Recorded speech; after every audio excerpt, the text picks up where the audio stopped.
Olá, tudo bem? Mais uma aula aqui de Direito Penal e agora a gente vai falar sobre a aplicação da lei penal. Vamos falar da aplicação da lei penal no tempo e aplicação da lei penal no espaço. Então já coloque aí no seu caderno, tópicos número 1, aplicação da lei penal no tempo. Aplicação da lei penal no tempo. A gente vai falar aqui sobre a incidência da lei penal, quando que a gente aplica, quando que é praticado o crime aqui, para a gente definir qual lei é aplicável naquele caso concreto, beleza? Primeiro princípio aí, dentro da aplicação da lei penal no tempo, é o princípio da anterioridade. Já coloque então no seu caderno, letra A, princípio da anterioridade. Princípio este que está no artigo 1º do Código Penal. Esse princípio também está no artigo 5º, inciso 39 da CF. E o que nos diz esse princípio? Muito bem, não há crime sem lei anterior que o defina, nem pena sem prévia cominação legal. Não há crime sem lei anterior que o defina, nem pena sem prévia cominação legal. Beleza? Ele é também chamado de princípio da legalidade. Então vamos chamar aqui o princípio da anterioridade de legalidade. Princípio da legalidade. Se quiser anotar aí, não há crime sem lei anterior que defina, nem pena sem prévia cominação legal. Agora, pensando aqui em relação ao tempo, nós vamos aplicar a lei penal incriminadora a partir de quando? Isso, a partir da sua entrada em vigor. Ou seja, ela deve ser anterior aos fatos que ela vai abranger, aos fatos que ela vai punir. Porque o crime tem que ser definido de forma o quê? Prévia. A pena tem que ser combinada de forma o quê? Prévia. Princípio, então, da anterioridade. Publicou, é a partir desse momento que ela vai produzir os seus efeitos para incriminar aqui as pessoas que praticarem a conduta prevista nela, beleza? Letra B no seu caderno, princípio da irretroatividade da lei penal. Princípio este que também é chamado de retroatividade da lei penal benéfica. Retroatividade da lei penal benéfica, ou seja, irretroatividade da lei penal ou retroatividade da lei penal benéfica. Ele traz uma dicção prevista lá no artigo 5º, inciso 40 da CF, que a lei penal não retroagirá, salvo para beneficiar o réu. Mas nós vamos analisar aqui a aplicação da lei penal no que tange ao Código Penal. E o Código Penal traz aqui para a gente dois institutos. Quais são? O primeiro deles é o abolitio criminis. Abolitio criminis está no artigo 2º caput do Código Penal. E o que é abolitio criminis? Isso é uma lei nova que deixa de considerar o fato como criminoso. Então, olha, é crime, não é mais. É crime, não é mais. Entendeu? Então, a lei deixa de considerar o fato como criminoso. Temos aqui dois exemplos, né? Nós temos em 2005 o adultério, que era crime, foi considerado, então, abolitio criminis, né? Deixou de considerar o fato como criminoso. Em 2009, a contravenção de mendicância deixou de ser considerado o quê? Contravenção penal, pedir dinheiro na rua aí. Fechou? E eu pergunto, qual a consequência? Cessam todos os efeitos penais da sentença penal condenatória. E qual a natureza jurídica do abolitio criminis? Causa de extinção da punibilidade. Com o abolitio criminis, extingue a punibilidade. Fechou? Vamos falar aqui agora da novatio legis e melius. Novatio legis e melius, novatio legis e melius, ou lex miscior. Previsto aqui no artigo 2º, parágrafo único do Código Penal. E aí o artigo 2º, parágrafo único fala que a lei, se ela for benéfica, de qualquer maneira, se ela for benéfica, ela sempre retroagirá. Mesmo que haja sentença penal condenatória com trânsito em julgado. Mesmo que haja sentença penal condenatória com trânsito em julgado. Beleza? E eu pergunto, e quem aplica essa nova lei depois do trânsito em julgado? O juízo das execuções. Ok? Exemplo aqui, nós temos, vou dar um exemplo aqui na lei de drogas. O artigo 28 da lei de drogas, artigo 28 da lei 11.343 de 2006, define o crime de posse de drogas para consumo pessoal. Mas quais são as penas para esse crime? Que o STF diz que é crime. Quais são as penas para este crime? Isso, muito bem. Advertência sobre o efeito da droga, que mais? Prestação de serviço à comunidade e medida educativa de comparecimento a curso ou programa educativo. Pelo prazo aí, a prestação de serviço e o curso, de até 5 meses se o agente for primário e até 10 meses se o agente for o quê? Reincidente. Agora, a antiga lei, a 6368, definia a posse de drogas para consumo pessoal como crime? Também. Só que tinha pena privativa de liberdade. Aí eu pergunto, essa nova lei, ela é mais benéfica ou ela é mais prejudicial? Muito bem, ela é mais benéfica. Então, se eu tiver praticado o crime antes de 2006 e o juiz for aplicar a sentença pós 2006, pós o advento dessa lei, o juiz vai aplicar qual lei? A lei 6368 de 76, né? Ou a lei 11343 de 2006? 6368 de 75. Ou a 11343 de 2006? Isso, a nova lei. Por quê? Porque ela é mais benéfica. Então ela pode ser retroativa aqui. A lei penal, se ela for mais benéfica, sempre retroagirá, mesmo que haja sentença penal condenatória com o trânsito em julgado. Falando aí de retroatividade, vamos colocar um princípio aí no seu caderno? Letra C, extratividade da lei penal. Extratividade, a palavra extra significa o quê? Fora, né? Extratividade. Aqui então nós vamos aplicar a lei fora de sua vigência. Mas muita atenção, que a extratividade ela subdivide em duas. Como assim? Isso, a extratividade, ela pode ser aplicável para fatos que ocorrerem antes da sua entrada em vigor, então neste caso eu chamo de retroatividade, ou eu posso aplicar a lei mesmo depois de ela já ter sido o quê? Revogada, que eu vou chamar de ultratividade, desde que o fato tenha sido praticado durante a sua vigência. Comecemos então aí pela retroatividade. Tópico de número 1, retroatividade. Retroatividade, beleza? Olha, o que é a retroatividade? Anote aí. Retroatividade é a aplicação da lei, a fatos ocorridos antes da sua vigência, é a aplicação da lei a fatos ocorridos antes da sua vigência, quando benéfica ao réu. Quando benéfica ao réu. Exemplo aqui, ó. Uma lei 1 define para o crime a pena de 2 a 8 anos. Aí eu pratico o crime. Aí, posteriormente, vem uma lei 2, revoga a lei 1 e estabelece para esse crime a pena de 1 a 4 anos. O juiz vai aplicar a sentença aqui, depois do advento da nova lei que revogou a anterior e reduziu a pena. Pergunto, o juiz vai aplicar a lei 1 ou a lei 2? Isso, muito bem, a lei 2. Por que ele vai aplicar a lei 2 aqui? Porque a lei 2 ela é mais benéfica. Então ele vai aplicar a lei 2 aqui. Ah, mas o fato ocorreu antes da sua vigência. É isso que a gente chama de retroatividade. Retroatividade, então, é a aplicação da lei a fatos ocorridos antes da sua vigência, quando ela for mais benéfica, ok? Agora vamos falar da ultratividade. Coloque aí tópico 2 no seu caderno, ultratividade. Como a gente viu, a retroatividade é a aplicação da lei a fatos ocorridos antes da vigência da lei. Agora, a ultratividade é o quê? Anote aí. É a aplicação da lei a fatos ocorridos durante a sua vigência, a aplicação da lei a fatos ocorridos durante a sua vigência, mesmo após a sua revogação. É a aplicação da lei a fatos ocorridos durante a sua vigência, mesmo após a sua revogação. A isso a gente dá o nome de ultratividade. Muita atenção nessa dicção, ó. Ultratividade é a aplicação da lei a fatos ocorridos depois da sua revogação. Falso, porque o fato tem que ter ocorrido durante a sua vigência.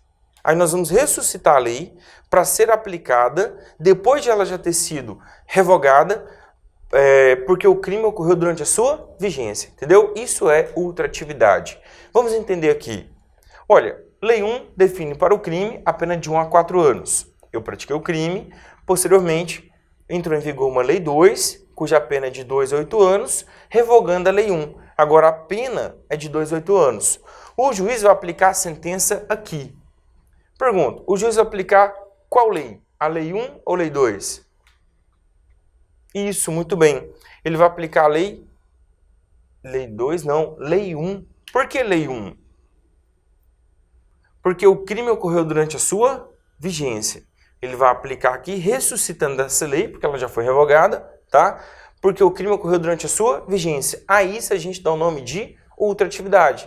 A aplicação da lei a um fato ocorrido durante a sua vigência, mesmo após a sua revogação. Ô professor, mas e se o crime ocorreu aqui? Se o crime ocorreu aqui, meu querido, não há conflito de leis no tempo. Nós vamos aplicar a nova lei, porque o crime ocorreu durante a sua vigência, tá? Então, a ultratividade é a aplicação da lei a um fato ocorrido durante a sua vigência, mesmo após a sua revogação. Fechou? Vamos falar aqui agora de outros dois fenômenos que podem cair na prova dos senhores quando ele falar de retroatividade, ultratividade aqui, aplicação da lei penal no tempo. Beleza? Vamos lá. Tópico 3 aí, combinação de leis. Eu vou dar um exemplo aqui prático, né? Que são as leis 6368, 75 e a lei 11343 de 2006, tá? Pratiquei tráfico de drogas. Na verdade, aqui eu vou praticar o quê? Tráfico de drogas. Na vigência da lei 6368. Qual era a pena aqui na vigência dessa lei? Para o tráfico de drogas, a pena era de 3 a 15 anos de reclusão e multa. 3 a 15 anos de reclusão e multa. Em 2006, entrou em vigor a lei 11343 e continuou definindo aqui o crime de tráfico de drogas. Só que elevou a pena no preceito secundário, que era de 3 a 15, passou a ser quanto? Reclusão de 5 a 15 anos e multa. Reclusão de 5 a 15 anos e multa. Então eu pergunto, essa nova lei, ela é mais benéfica ou mais prejudicial? Isso, mais prejudicial. Mas na antiga lei não tinha a diminuição de pena que a nova lei trouxe. Qual diminuição? Prevista aqui, ó, no parágrafo 4º, prevista então, no parágrafo 4º, uma diminuição de pena de 1/6 a 2/3. Uma diminuição de pena aqui de 1/6 a 2/3 se o agente for primário, de bons antecedentes, não integrar a organização criminosa e nem se dedicar a atividades criminosas. Então, quais são os requisitos? Primário, bons antecedentes, não integrar a organização criminosa e nem se dedicar a atividades criminosas. Isso, pratiquei tráfico de drogas. Preenchi esses requisitos, tenho a diminuição de pena, é o que a gente chama aqui de tráfico privilegiado, ok? Agora eu pergunto, essa norma aqui pode ser melhor? Pode. Por exemplo, se o juiz aplicar a pena de 5 anos e reduzir aqui de 2/3, a pena fica abaixo de 2 anos, tá? Fica 1 ano e pouco. Aí eu pergunto, essa lei com a diminuição se torna melhor que essa? Pode se tornar.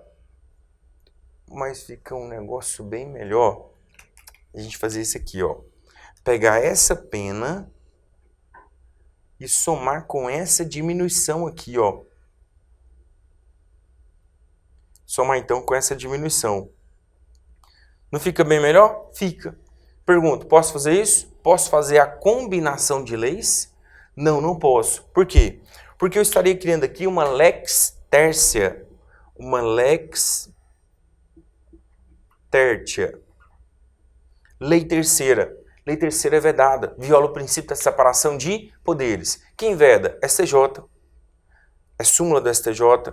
O STF, o plenário do STF já analisou, a doutrina, tem até no Código Penal Militar um artigo lá que fala que é vedada a combinação de leis, devendo ser aplicadas as leis de forma o quê? Autônoma. E é isso que o STF determina.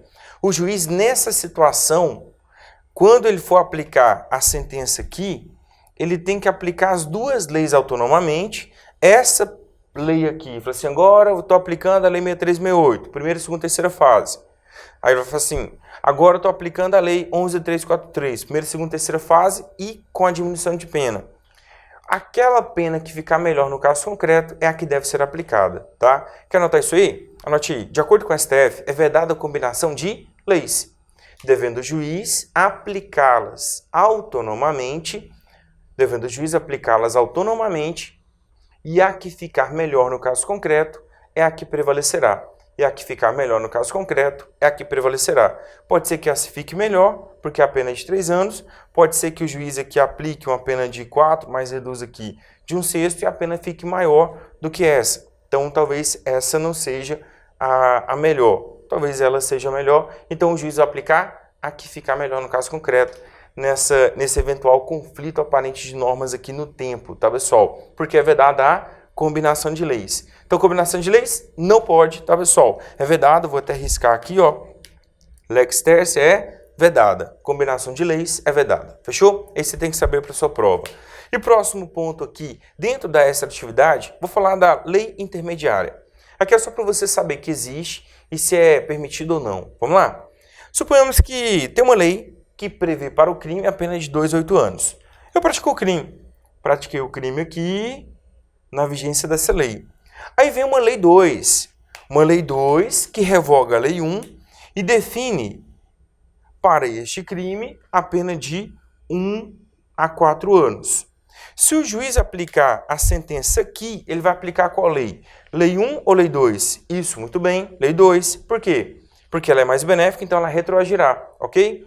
Ocorre que o juiz demorou demais, o legislador criou uma lei 3, revogando a lei 2 e definindo para o crime a pena de 4 a 10 anos. O legislador então pensou assim, não, nós erramos, a pena não pode ser tão baixinha assim, a pena tem que ser de 4 a 10 anos para esse mesmo crime. Aí o juiz vai aplicar a sentença aqui. Vai aplicar a sentença aqui. Pergunta, ele vai aplicar a lei 1, a lei 2 ou a lei 3? Entendeu? Ó, pratiquei o crime na vigência da lei 1. Entrou em vigor a lei 2, que é mais benéfica que a lei 1. Aí depois entrou em vigor a lei 3, revogando a lei 2, que é pior, mais grave aqui que as duas leis anteriores. Pergunta, o juiz vai aplicar qual? A lei 1, lei 2 ou lei 3? Isso, muito bem.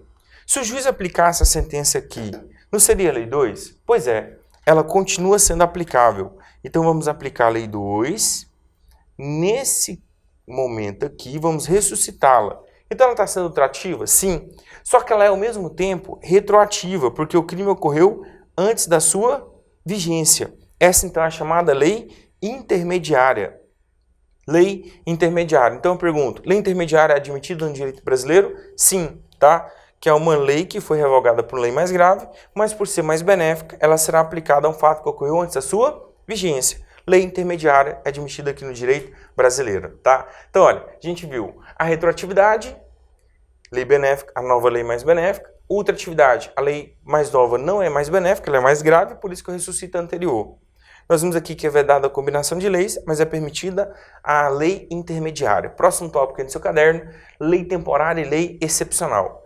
Lei temporária e lei excepcional, prevista aqui no artigo 3º do Código Penal. E o primeiro ponto que eu quero que você saiba aqui sobre essas duas leis, que ambas são temporárias, porque ambas se auto-revogam. Então já anote aí, elas são o quê? Auto-revogáveis. Auto-revogáveis, tá? Então ambas se auto-revogam.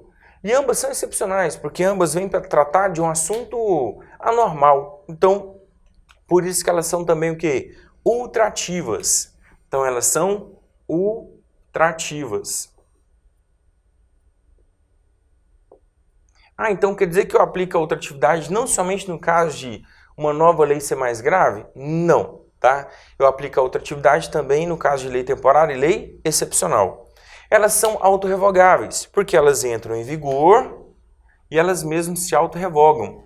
Então, é uma exceção que é o princípio da continuidade das leis. Uma lei entra em vigor, em regra, e ela só será revogada por outra lei. Se tratar sobre o assunto, né, de forma diferente, ou expressamente revogar a lei anterior. Agora, nesse caso aqui, tanto a lei excepcional quanto a lei temporária, elas já trazem uma cláusula de autorrevogação. É isso que muda aqui entre a lei temporária e a lei excepcional, tá? Porque elas entram em vigor e elas mesmas se autorrevogam. Então vamos anotar no seu caderno aí. A lei temporária se autorrevoga numa data certa do calendário. A lei temporária se autorrevoga numa data certa do calendário. E nós temos dois exemplos de lei temporária no direito brasileiro. Anote aí, exemplo 1, Lei Geral da Copa. Ela se autorrevogou quando? A Lei Geral da Copa? No dia 31 de dezembro de 2014. E o outro exemplo é a Lei das Olimpíadas. Quando que a Lei das Olimpíadas se autorrevogou? No dia 31 de dezembro de 2016, tá? Agora eu pergunto, elas são leis penais? Sim, elas definiram crimes específicos para serem aplicados durante a Copa e aplicados durante as Olimpíadas. Pergunto, se o crime não tivesse sido prescrito ainda, hoje, quem praticou crime na época da Copa do Mundo, ou da 2014, né? Ou das Olimpíadas de 2016, pode hoje ainda ser punido? Pode. Por quê? Porque elas são ultrativas. Então, olha, pratiquei o crime na vigência delas, só que a sentença vai ser aplicada aqui. O juiz vai aplicar a lei que é temporária e excepcional aqui? Sim.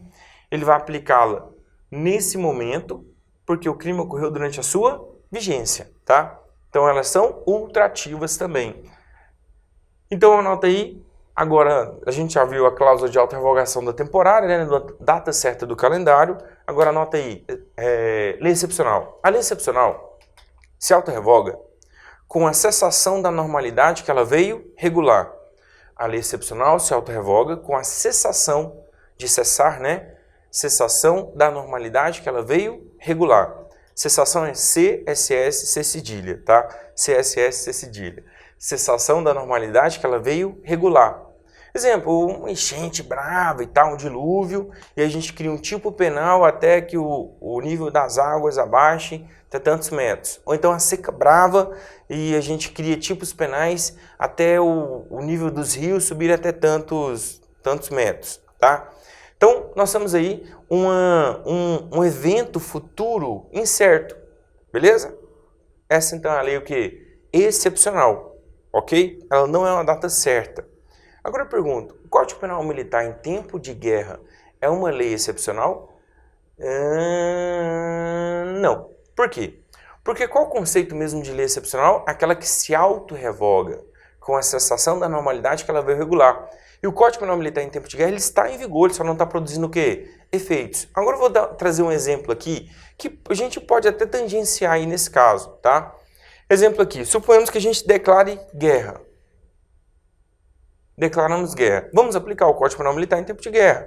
Mas o Código Penal Militar em tempo de guerra, ele não previu todos os acontecimentos. E durante a guerra, a gente vai criar aqui uma nova lei. Uma lei excepcional. Quando que ela se auto-revoga? Com a celebração de paz. Celebrou paz, ela se auto-revoga. Aí nós teremos aqui um exemplo, sim, de lei o quê? Excepcional.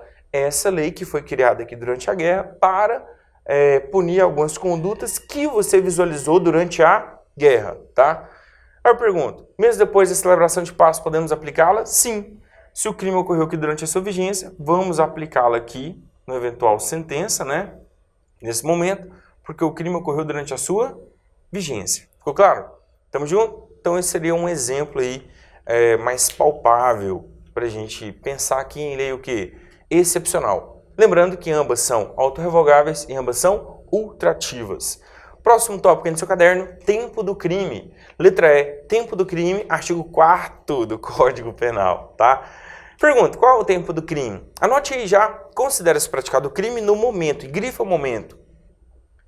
Momento significa o quê? Tempo, né? Considera-se praticado o crime no momento da ação ou omissão, ainda que outro seja o momento do resultado. Considera-se praticado o crime no momento da ação ou omissão, ainda que outro seja o momento do resultado. Se pra gente o crime é praticado no momento da ação, qual teoria adotamos aí? Muito bem, teoria da atividade. Adotamos então aqui, ó, no artigo 4º, a teoria da atividade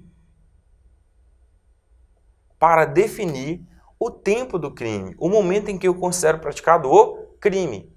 Agora, se fosse teoria do resultado, o momento seria o momento do resultado. Se fosse teoria da ubiquidade ou mista, aí tanto faz, momento da ação ou omissão ou momento do resultado. Mas não, adotamos a teoria da atividade. Quando é considerado praticado o crime? No momento da ação ou omissão, ainda que outro seja o momento do resultado.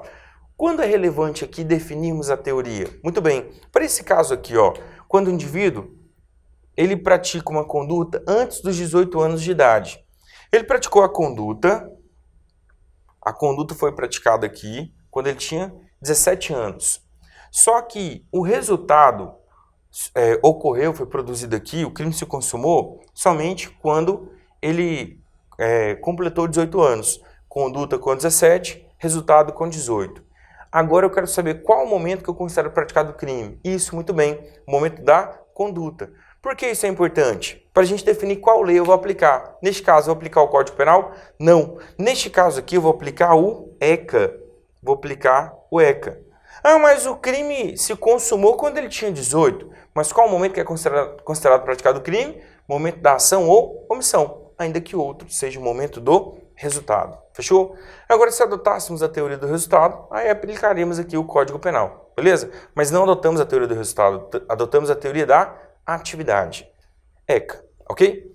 Só, ainda dentro do tempo do crime aqui, vou falar da súmula 711 do STF. Cai muito em prova, tá? Anote aí, observação, súmula 711 do STF. O que diz essa súmula? Anote aí que a gente já explica. Aplica-se a lei mais grave? Aplica-se a lei mais grave ao crime permanente, ao crime continuado. Ao crime permanente, ao crime continuado, se a sua vigência for anterior à cessação da permanência ou da continuidade. Se a sua vigência for anterior à cessação da permanência ou da continuidade. Só, vamos entender aqui inicialmente o crime permanente. O que é o crime permanente? É aquele cuja consumação se prolonga no tempo. Exemplo aqui, crime de sequestro é um crime permanente? Sim, enquanto a vítima estiver no cativeiro, o crime está se consumando, cabendo prisão em flagrante a qualquer momento. Suponhamos que em janeiro, a vítima foi privada de sua liberdade. E aí, em julho, ela foi liberta. Ou seja, a cessação da permanência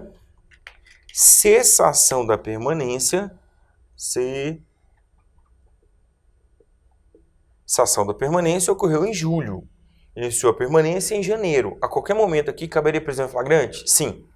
Ocorre que entrou em vigor aqui durante a permanência uma nova lei.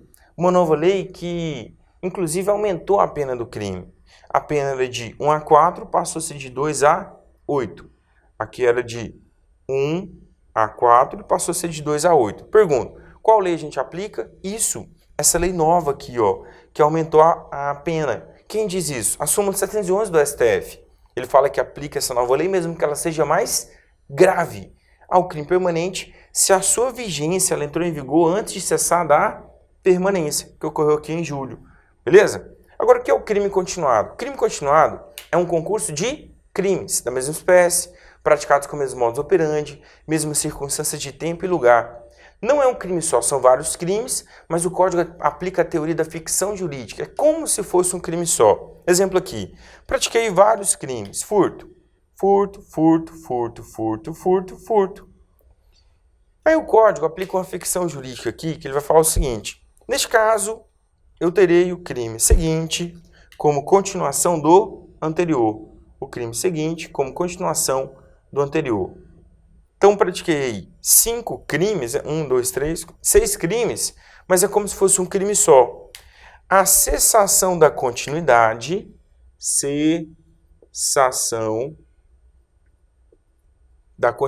ocorreu aqui, tá? Só que durante a continuidade aqui, entrou em vigor uma lei nova, aumentando a pena, que era de 1 a 4 anos para 2 a 8 anos. Pergunta, vou aplicar qual lei? Isso, a lei nova, mesmo que ela seja mais grave, porque a sua vigência é anterior à cessação da permanência ou da continuidade. O raciocínio é o seguinte, para o STF, como ele praticou o crime na vigência dessa nova lei, não vou dividir aqui, porque se eu dividisse um crime antes e um crime depois, eu ia puni-lo 2 vezes, mas é como se fosse um crime só. Aqui é como se fosse um crime só, aqui é um crime só, tá?